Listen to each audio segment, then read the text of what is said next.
A complete overhaul of the state's charter school system is underway. New recommendations will change how schools are held accountable and could also close underperforming institutions. KITV Sports' Paul Drews has more on the proposed changes.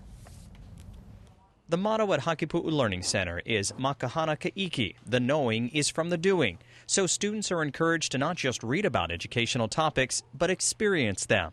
I'm a hands-on learner, and this school offers us a lot of hands-on learning, so it has incredibly helped my knowledge. For the past 11 years, this charter school has provided project-based learning, a unique effort where students take their education into their own hands. Now the state wants to map out those who have a hand and who are ultimately responsible for the learning at every charter school. What we've tried to do is clearly delineate roles and responsibilities so that there's no questions, there's no gray areas, which has plagued us in the past, and so that at the end of the day, we know who to hold accountable for student outcomes and the use of taxpayer dollars. Under the new recommendations, there'll also be stricter limits on who can be on a charter school's governing board. No more than 30% can be employees or relatives of employees.